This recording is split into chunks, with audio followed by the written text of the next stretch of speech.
Hello friends, once again welcome to my online class Masti Maths, and I am Navneet Jangir here for the solution of your class 11 accountancy. ठीक है? In the yesterday class we have learned about the first part of the chapter number first, accounting, and the introduction of accounting.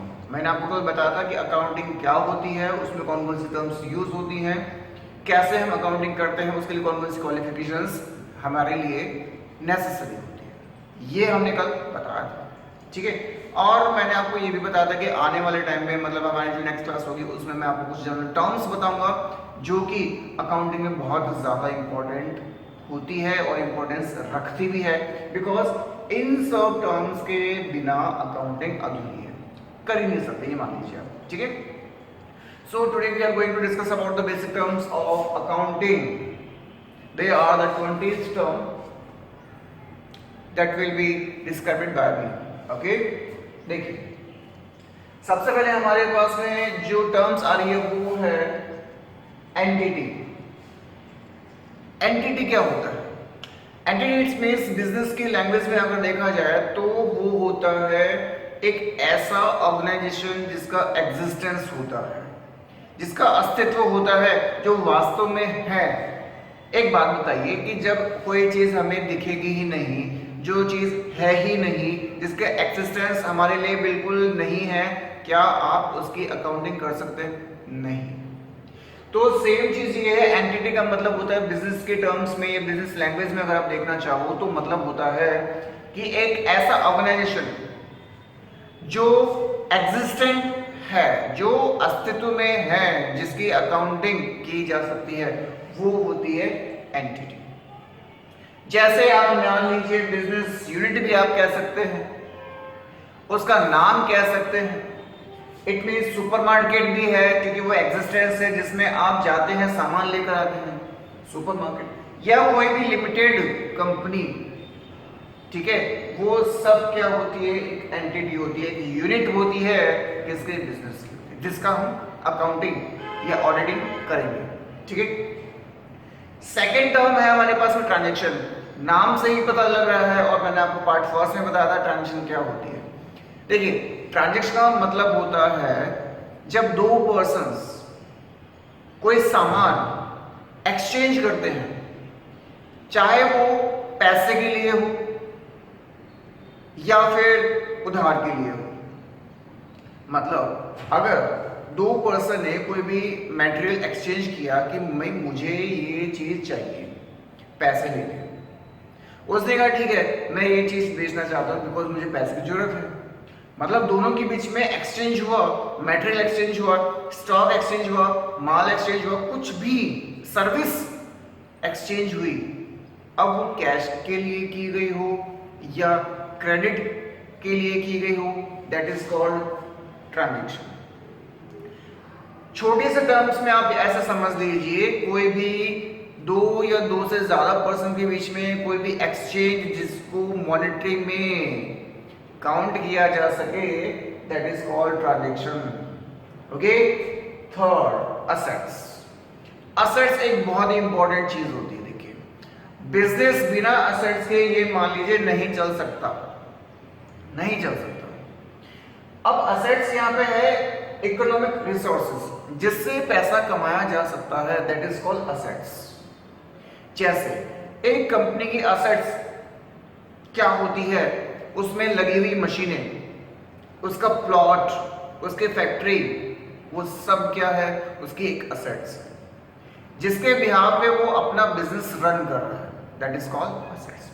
अब यही assets मैंने आपको बता रखी है, दो टाइप्स की बता रखी है. एक होती है करंट, एक होती है फिक्स. अब डिफरेंस क्या होती है? मतलब करंट क्या होता है और फिक्स क्या होता है? देखिए, करंट असेट्स का मतलब वैसे ये आगे आने वाले चैप्टर्स में हम थोड़े डिटेल से पढ़ेंगे. यहाँ पे मैं आपको सिर्फ जनरल टर्म्स के बारे में बता रहा हूँ, छोटा सा ब्रीफ इंट्रोडक्शन. करंट असेट्स का मतलब होता है एक ऐसी असेट्स जिसको हम कम समय में ही बेचकर पैसा कमा सकते हैं.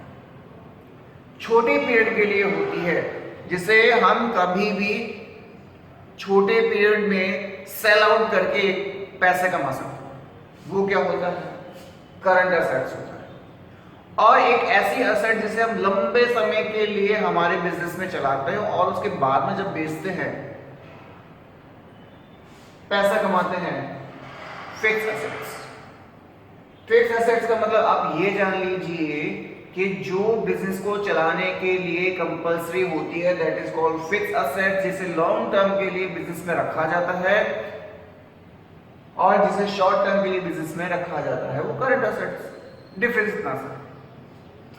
लायबिलिटीज का मतलब होता है लायबिलिटी, नाम से पता चला लायबिलिटी, कि जैसे बोलते ना कि ये मेरी लायबिलिटी बनती है, मेरे को आपको पैसा चुकाना है।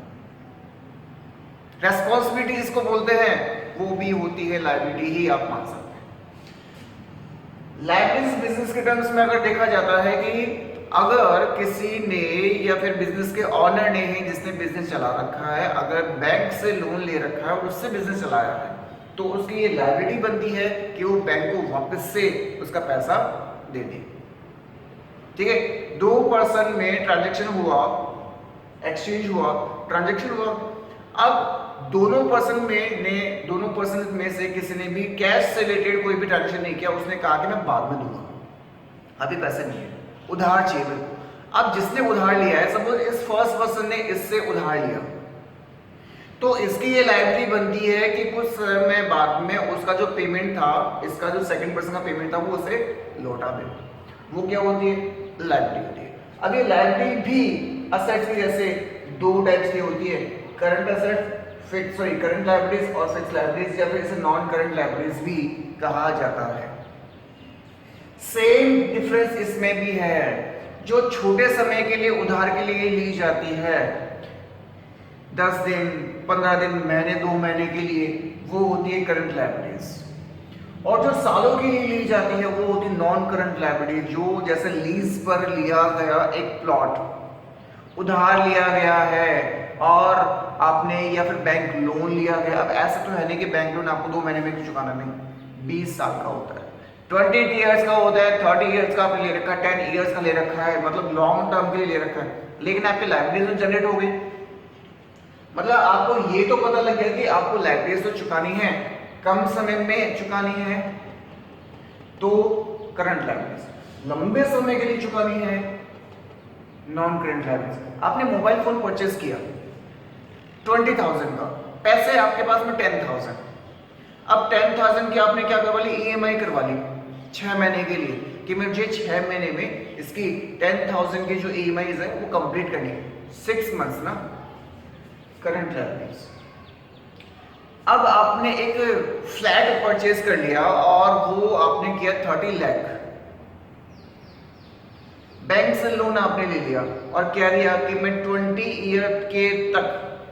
ईयर तक इस लोन को रीपेमेंट कर दूंगा, मैं आपको वापस से दे दूं। 20 ईयर लंबे समय के लिए लिया है, non current liabilities. Got it? Next हमारे पास में है कैपिटल। यहां लिखा है कैश और असेट्स, दोनों चीजें। देखिए, कैपिटल का मतलब होता है जब भी कोई ऑनर, जब भी कोई पर्सन बिजनेस शुरू करता है तो स्टार्टिंग में वो कुछ पैसे लगाता है, कुछ इन्वेस्ट करता है और उसके बाद में वो क्या करता है? बिजनेस शुरू करता है। अब वो जो इन्वेस्टमेंट है वो पैसा भी हो सकता है, उसकी असेट्स भी हो सकती है। कैसे? देखिए, पैसा मैंने लगाया और कोई बिजनेस स्टार्ट किया, वो पैसा मेरे लिए क्या होगा? असेट्स, कैपिटल होगी। ठीक है। और जैसे फर्नीचर वाला जो मेंबर है, जिसकी शॉप फर्नीचर की है, या फिर ये मान लीजिए मैंने 10 लाख का सामान लगाया, पैसा नहीं लगाया, मैंने 10 लाख का सामान यहाँ पे रखा, उसके बाद में मैंने क्या कर दिया? बिजनेस शुरू कर दिया।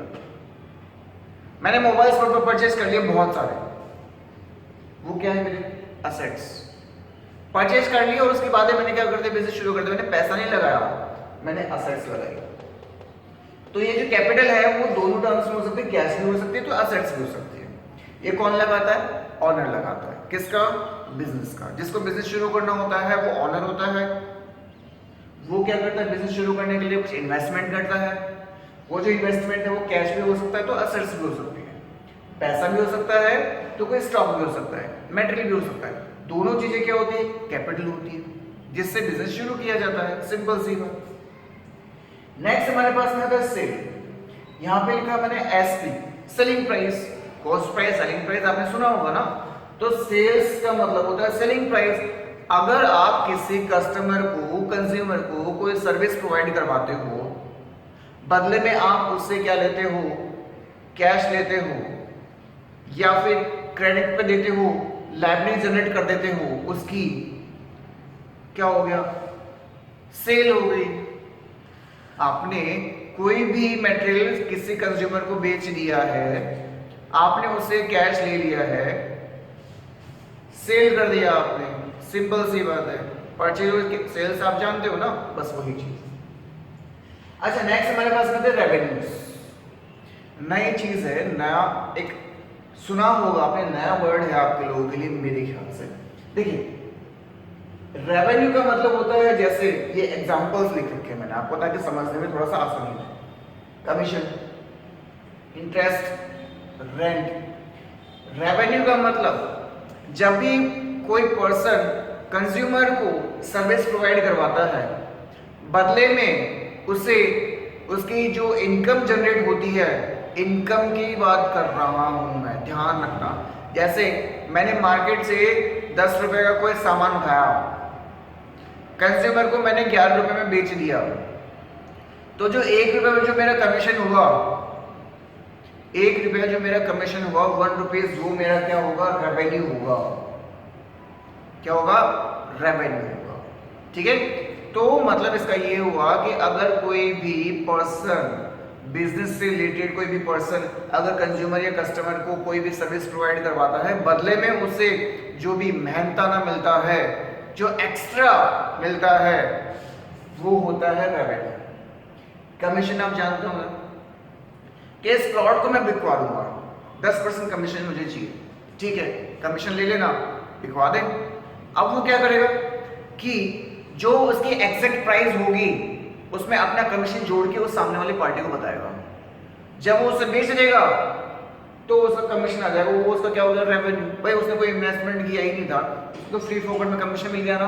क्यों? क्योंकि वो दलाल था, उसने क्या किया, उसके प्लॉट को बिकवाया।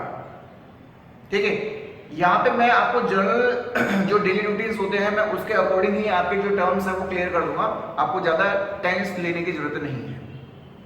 ठीक है, इंटरेस्ट क्या होता है, मैंने क्या किया, 20,000 रुपए, 20,000 रुपए किसी को क्रेडिट पे दे दिए, उसको जरूरत थी, मैंने कह दिया 5% इंटरेस्ट लूंगा मैं, 10% इंटरेस्ट लूंगा, मतलब 20,000 तो मुझे मिलेंगे ही मिलेंगे, साथ में इंटरेस्ट मिलेगा।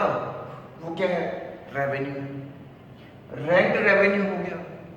मैंने मेरा ऊपर का फ्लैट रेंट पे दे रखा था, इन्वेस्टमेंट तो मैंने कुछ किया ही ना, तो ये तो मेरे फ्री फोकट की जो चीज होती है, ये मान लीजिए आप बिना इन्वेस्टमेंट के फ्री फोकट में कोई भी चीज आती है, वो क्या होती है, रेवेन्यू होती है।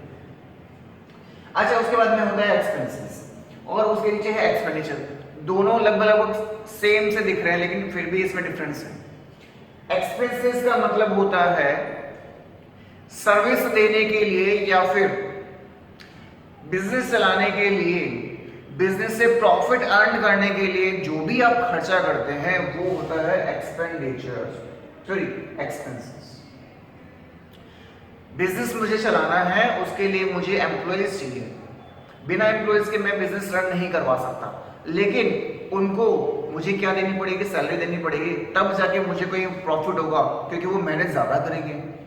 तो मुझे प्रॉफिट कमाने के लिए, बिजनेस में प्रॉफिट अर्न करने के लिए जो भी आप खर्चा करते हैं, एक्सपेंसेस होता है। क्लियर? एक्सपेंडिचर क्या होता है, रिलेटेड टू असेट्स। एक्सपेंडिचर का मतलब हुआ बिजनेस में जो भी आप असेट्स लेकर आते हैं, परचेज करते हैं, एम्प्लॉइज को नहीं, उनको प्रोवाइड करवाने के लिए, भाई उसे रन किस चीज को करवाना है, मशीन को चेक करवाना है। ठीक है, उस मशीन को खरीदने के लिए, उसको परचेज करने के लिए आपने जो भी अमाउंट पे किया है वो आपका क्या है, एक्सपेंडिचर। ये असेट से रिलेटेड है, ये ध्यान रख लीजिए आप। ठीक है, तो फर्क पता लगा। बिजनेस में अगर प्रॉफिट कमाना है उसके लिए अगर आप कोई खर्चा कर रहे हो, एक्सपेंसेस। बिजनेस चलाने के लिए आप कोई असेट्स परचेज कर रहे हो, उसके लिए आप खर्चा कर रहे हो, एक्सपेंडिचर। फर्क इतना सा। अच्छा, उसके बाद प्रॉफिट होता है। प्रॉफिट का मतलब होता है मोर देन कैपिटल। आपने या ऑनर ने बिजनेस शुरू करते समय जो भी कैपिटल लगाई थी, चाहे वो कैश हो चाहे एसेट्स हो, जो भी इन्वेस्टमेंट किया था, end of the year, financial year, अगर उसके पास में एक्सेस में पैसा बच रहा है, वो क्या होता है? प्रॉफिट होता है। मैंने 10 लाख का इन्वेस्टमेंट करके एक बिजनेस शुरू किया, एंड ऑफ द ईयर जब मैंने अकाउंट्स देखे तो मेरे पास 15 लाख आ रहा है, कंप्लीट जनरेट हो रहा है मेरे पास। 5 लाख मेरे पास क्या हुआ? प्रॉफिट हुआ, क्योंकि मैंने कैपिटल तो कितने लगाए थे? 10 लाख, लेकिन मेरे पास टोटल कितना आ रहा है अब? 15 लाख का जनरेट हो रहा है। तो 5 लाख जो एक्स्ट्रा हो गया हमारे पास में, मोर देन कैपिटल हमारे पास में जो जनरेट इनकम हो रही है, वो क्या हो रही है? मेरी प्रॉफिट हो रही है। प्रॉफिट अर्न कर रखा मैंने। अच्छा, गेन क्या होता है? Sale of assets. Assets related है। देखिए, जब भी आप असेट्स मतलब बिजनेस की कोई भी असेट्स, चाहे वो मशीन से रिलेटेड हो, स्टॉक से रिलेटेड हो, प्लॉट से रिलेटेड हो, फर्नीचर से रिलेटेड हो, कुछ भी अगर आप उसे सेल करते हैं, ज्यादा में सेल कर दिया, क्या हो गया? गेन हो गया। समझे बात? नहीं। देखिए, एक फर्नीचर वाले बिजनेसमैन को, जैसे उसने फर्नीचर बना रखे हैं बहुत सारे, बेड की कॉस्ट उसके आ रही है 15,000। एक बेड की कॉस्ट 15,000, छोटा सा बेड था, ठीक है। अब उसने क्या किया? किसी कस्टमर को पकड़ा, बेवकूफ कस्टमर था थोड़ा सा, है ना, उसको नीड थी, नया नया घर खरीदा था, मुहूर्त था, सर मुझे बेड चाहिए। उसने कहा, मतलब उसने सोचा कि इसको नीड तो है, मतलब 17,000 लग जाएंगे आपके। कितने लग जाएंगे? 17,000 लग जाएंगे, ठीक है। उसने कहा पैसा बहुत ज्यादा है, कोई बात नहीं, ना आपके ना मेरे 16,000 में, इससे कम नहीं होगा, ठीक है, डन। अब 15,000 का तो उसका क्या था? असेट्स थी ना, क्या था? मटेरियल था। उसने कितने में बेचा? 16,000 में। 1,000 का क्या हो गया? गेन हो गया। मतलब जब भी आप कोई असेट्स बेचते हैं, स्टॉक नहीं, असेट्स बेचते हैं, मतलब कंपनी अपना कोई माल नहीं, अपनी असेट्स बेचती है, उसमें अगर वो प्रॉफिट कमाती है तो वो होता है gain. Clear? Next loss. Gain उल्टा, या प्रॉफिट का उल्टा। प्रॉफिट का उल्टा मान लीजिए, यहां पे लिखा था मोर देन कैपिटल, यहां पे होगा लेस देन कैपिटल। आपने जितना इन्वेस्टमेंट किया, एंड ऑफ द ईयर अगर आपके पास में इनकम कम जनरेट हो रही है, तो जो डिफरेंस होगा लॉस होगा। ओके, नेक्स्ट हमारे पास में डिस्काउंट। बहुत ही इजी टर्म्स। डिस्काउंट का मतलब आपने सुना होगा। देखिए, अगर किसी ने कोई सेल कर रखी है, मतलब अपना मेटेरियल को सेल आउट कर रखा है, ठीक है, उसे पैसे की जरूरत पड़ गई, जिसने सेल किया था उसको पैसे की जरूरत पड़ गई। अब उसने सामने वाले पार्टी से कहा कि सर मुझे पेमेंट कर दो। अब उसने कहा कि देखो मेरे पास पेमेंट अभी नहीं है, आपने है ना 2 महीने की बात हुई थी, आप 1 महीने में पेमेंट मांग दो, मैं नहीं दे सकता। उसने कहा कि मैं आपको 10% का डिस्काउंट दूंगा सर, आप मेरे को अभी पेमेंट कर दो। ये क्या होगा? डिस्काउंट पेबल, डिस्काउंट रिसीवेबल, दो होते हैं। पे का मतलब जो पे कर रहा है, रिसीव का मतलब जो रिसीव कर रहा है। मतलब अगर मैंने किसी को सेल कर रखा है क्रेडिट पे सामान, और मैं कह रहा हूं 2 महीने का मेरा क्या हुआ था, उससे एग्रीमेंट हुआ था कि 2 मंथ्स में आप मुझे पेमेंट करना सर, ठीक है। मुझे पड़ गई जरूरत 1 मंथ में, मैंने कहा कि सर मुझे पेमेंट चाहिए, उसने कहा मना कर दिया, सर 2 महीने का अपना एग्रीमेंट हुआ था, आप 1 महीने में कैसे ले सकते हैं मेरे से? मेरे पास पेमेंट नहीं है, मैं नहीं दूंगा। मैंने कहा आप 10% रकम दे दीजिए मुझे, मैं आपको 10% डिस्काउंट दे रहा हूं। उसके क्या हो गया? प्रॉफिट हो गया, मुझे क्या हो गया? लॉस हो गया, लेकिन ट्रांजेक्शन कंप्लीट हो गया। तो मैंने उसको 10% डिस्काउंट दिया था, उसके लिए क्या हो गया 10% डिस्काउंट रिसीव, मेरे लिए क्या हो गया पे हुआ, मुझे लॉस हुआ उसका प्रॉफिट हुआ। क्लियर? जब भी आप किसी भी शॉप पर सामान लेने के लिए जाते हैं, चाहे वो डिपार्टमेंटल स्टोर हो, चाहे वो मेडिकल स्टोर हो, चाहे वो मॉल हो या शॉपिंग सेंटर हो, कहीं पे भी अगर आप जाते हैं तो आप वापस क्या लेकर आते हैं? बिल लेकर आते हैं। आपके पास में एक एविडेंस होता है कि आपने वहां से सामान परचेज किया है। इन अदर केस अगर आपका माल खराब निकल जाता है, आपकी कोई भी चीज खराब निकल जाती है, आप उसे वापस से एक्सचेंज कर सकते हैं। किसके बिहाफ पे? बिल के बिहाफ पे। क्यों? क्योंकि वो एक एविडेंस होता है कि आपने वास्तव में उसी शॉप से परचेजिंग की है। उस बिल में उसका नंबर होता है, उसका इनवॉइस नंबर होता है, उसका नाम होता है, शॉप का नाम होता है, उसके सिग्नेचर होते हैं, आपकी मटेरियल की क्वांटिटी होती है, उसकी रेट होती है, पर पीस रेट होती है, ग्रॉस अमाउंट होता है, सब कुछ उसमें कंप्लीट होता है। वो होता है वाउचर। समझ गए? नेक्स्ट है गुड्स। गुड्स का मतलब होता है माल, जिससे बिजनेस किया जाता है। फर्नीचर का एक बिजनेसमैन फर्नीचर बेचता है तो वो फर्नीचर उसके लिए क्या है? गुड्स है। लेकिन अगर कोई बिजनेसमैन फर्नीचर का ट्रांजैक्शन नहीं करता बट उसके कंपनी में फिर भी फर्नीचर रखा हुआ है उसके जैसे टेबल, वो उसके लिए गुड्स नहीं, वो उसके लिए असेट्स होगी। डिफरेंस देखिए, एक बहुत बड़ी कंपनी में जैसे मोबाइल स्टोर आप मान लीजिए, मोबाइल स्टोर में जब आप जाते हैं तो एक डेस्क लगी हुई होती है, वो उसे बेचता नहीं है, वो उस पर सामान बेचता, उस पर सामान आपको शो करता है, आपको मोबाइल दिखाता है, वो बेचने के लिए नहीं होती। अगर आप बोलो कि मुझे सब ये डेस्क बेचनी मतलब लेनी है, तो वो क्या बोलेगा? वैसा पागल हो गया, हम यहाँ पे मोबाइल की शॉप कर रखी है हमने, यहाँ पे डेस्क बेचने नहीं कर रखी है हमने। तो जो डेस्क है वो उसके लिए गुड्स नहीं, वो उसके लिए असेट्स है।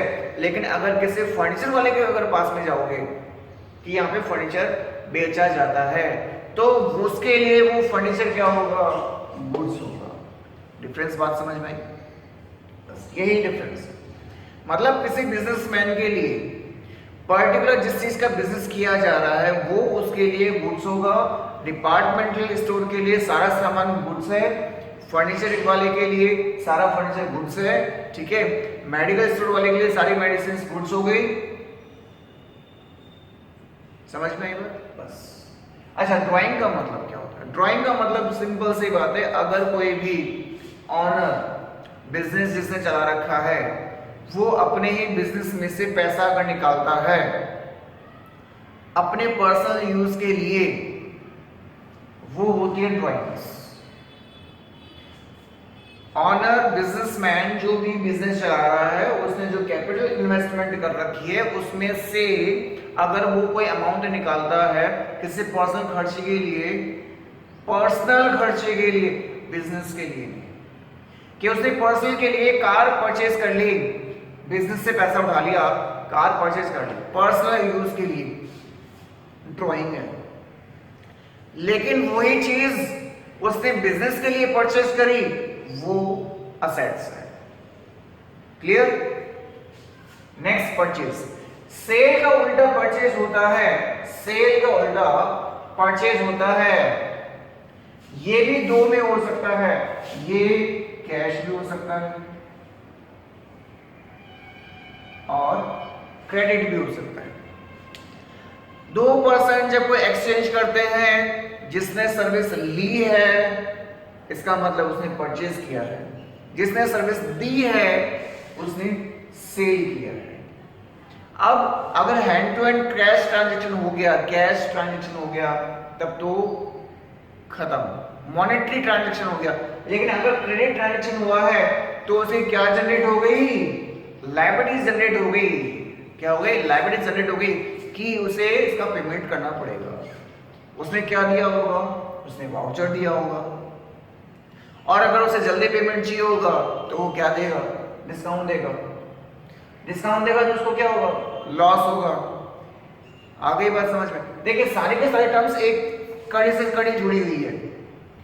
ठीक है, मैंने अभी क्या बताया कि अगर कोई भी दो पर्सन्स में ट्रांजैक्शन होता है, पैसे का लेन देन होता है, लेकिन उसने पैसा नहीं दिया, उसने कहा कि बाद में दूंगा।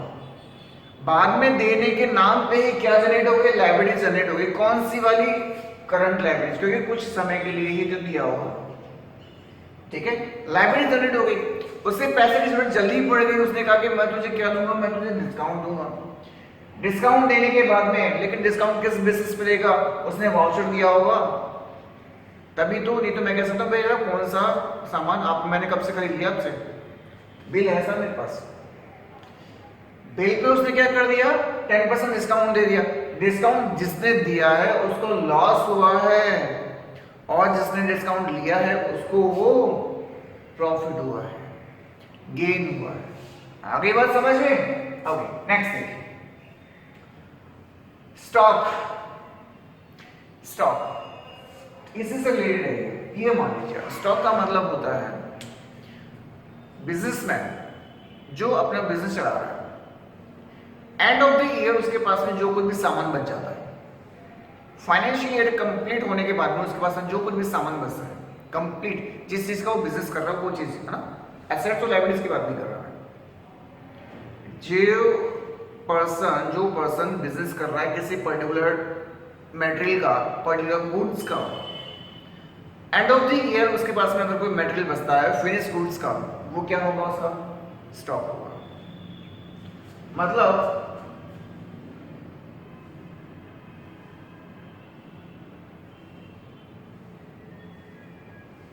ओपनिंग बैलेंस उसने कितना स्टॉक लगाया था, मैंने कहा ना कैश या असेट्स।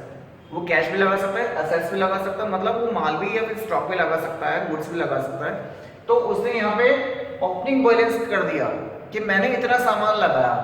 अब उसने परचेज कितना किया एक्स्ट्रा में, सेल कितना कर दिया, और उसके बाद में कौन आ गया?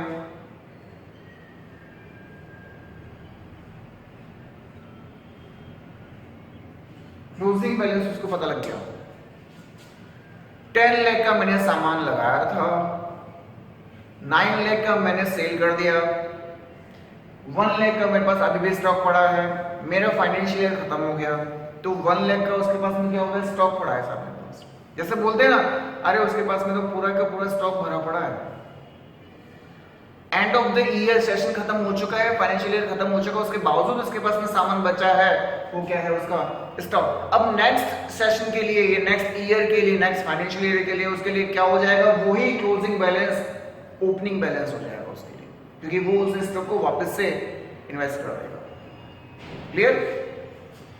नेक्स्ट सेकंड लास्ट, डेटर और क्रेडिटर। मैंने आपको कल क्लास में बताया था कि दो टर्म्स होती, डीआर सीआर, डेबिटो क्रेडिटो, इटली के टर्म से लिए गए हैं, मैंने आपको कल बताया था। ठीक है, तो सेम चीज यहां पे आ रही है हमारे पास में, डेटर और क्रेडिटर। क्या चीज होती है? देखिए, डेटर का मतलब होता है जिससे हम पैसा मांगते हैं, जिससे हम पैसा मांगते हैं, दैट इज कॉल्ड डेटर। या फिर ये मान लीजिए मैं और आप, मैंने आपसे कोई सामान परचेज किया है, क्रेडिट किस पे? क्रेडिट पे, मैंने आपको कैश नहीं दिया। अब मेरे लिए क्या हो गया? लायबिलिटी जनरेट हो गई कि मुझे आपको पेमेंट करना पड़ेगा। आप मेरे से क्या मांगते हैं? पैसा मांगते हैं। आप मेरे लिए क्या हो? आप मेरे लिए क्या हो? क्रेडिटर हो। लेकिन मैं आपके लिए क्या हूं? डेटर हूं। बिजनेस अगर आप चला रहे हो तो, अब इसको उल्टा कर देते, देखिए बिजनेस मैं चला रहा हूं, मैंने आपको कोई सामान सेल किया है, परचेजिंग सेल किया है, और आपने कहा कि मैं पैसे बाद में दूंगा। ठीक है, कोई बात नहीं, पैसे आप बाद में देना। आपकी क्या जनरेट हो गई? लायबिलिटी जनरेट हो गई। आप मुझे पेमेंट करोगे इसलिए आपकी क्या हो गई? लायबिलिटी जनरेट हो गई। ठीक है, कोई बात नहीं। बिजनेस टर्म्स में, यह सेशन में, यह फाइनेंशियल ईयर में मुझे पैसे की जरूरत पड़ गई, मैंने आपको कहा कि मुझे पैसे चाहिए। आप मेरे लिए क्या हो? डेटर हो, क्योंकि मैं आपसे पैसे मांगता हूं। डेटर, देनदार जिसको बोलते हैं, देने वाला देनदार। डेटर, डी से द, देने वाला, जो मुझे पैसे देगा वो मेरे लिए डेटर होगा, जो मुझसे पैसे लेगा, जो मुझसे पैसे मांगता है वो क्रेडिटर होगा। सिंपल सी बात है। क्लियर? ओके। तो ये थी हमारे आज की अकाउंटिंग की जनरल टर्म्स, जिनके बिहाव पे सब कुछ देखिए कड़ी से कड़ी जुड़ता गया था। कोई भी ट्रांजेक्शन आप लीजिए, कहीं ना कहीं कुछ ना कुछ कड़ी जुड़ेगी, और ये सारी के सारी टर्म्स जो है वो अकाउंटिंग में बिल्कुल एग्जैक्ट नेसेसरी होती है, इंपॉर्टेंट होती है, बिल्कुल इनके बिना अकाउंटिंग आप नहीं कर सकते। क्लियर है? ओके। तो these are the general terms that is used in the accounting. I think that is clear. Okay. Okay. और ये आपका जो था चैप्टर नंबर फर्स्ट वो आज कंप्लीट हो गया है। 2 पार्ट में मैंने इसको कंप्लीट किया है। देखिए मैं चाहता था सिर्फ 1 पार्ट में कंप्लीट कर सकता था, लेकिन प्रॉब्लम आती समझने की, इसलिए मैंने इसे 2 पार्ट में किया है। पहला पार्ट सिर्फ अकाउंटिंग की होती क्या है, इसका छोटा सा इंट्रो, और सेकंड पार्ट इसमें जो चीजें यूज होने वाली है, जो जनरल टर्म्स यूज हम इसमें करते हैं, उसका इंट्रो। अब आपको क्या क्लियर हो गया है अकाउंटिंग कि अब आपको ये पता लग गया कि अब आप आने वाले टाइम में अपनी बुक में, अपनी क्लास में, इस सिलेबस में क्या करने वाले हैं।